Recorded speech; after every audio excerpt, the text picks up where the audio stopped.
So SB 38 is an important bill for housing for landlords, for property owners around the state of Texas, because it streamlines the process by which landlords have the right to do what they need to do in regards to their property. If they have a tenant that's not paying, they need to be able to move through that process, that eviction process.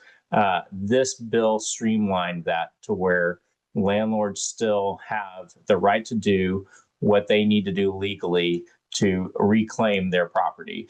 So we're proud of this bill and think it'll be a good thing for homeowners, property owners around the state of Texas. Just to make sure, just for our audience who may be unaware of this bill, what exactly does it change?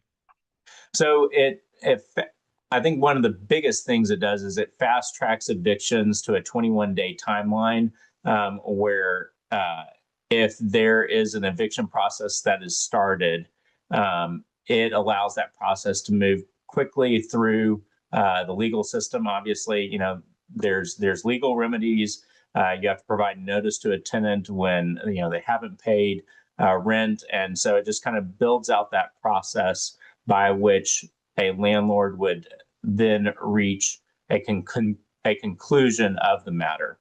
I think one of the things we had seen around this country is an issue with landlords having the ability to move forward, particularly in the environment post-COVID, where a tenant no longer is paying rent, and they were able to drag out that eviction process. And landlords had essentially lost their rights as a consequence of, okay, they've defaulted on their leases, and what does a landlord have the ability to do if it's tied up in litigation?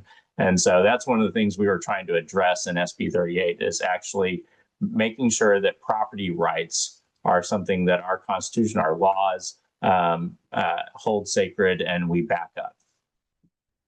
I know there's been some concern that this bill, harms tenants, that it could, force them out, potentially on the street a bit earlier, and could be unfair to them. What are your thoughts on some of the criticism, and others you've heard?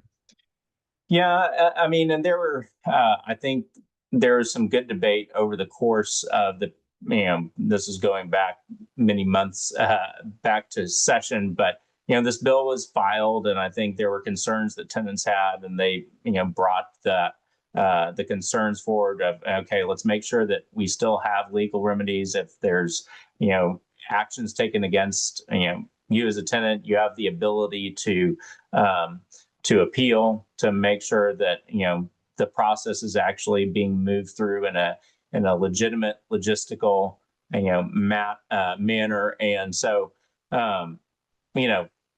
what we want to ensure is if there's a contract and the contract is broken, the property owner still holds the responsibility of having the property, and they can reclaim that property.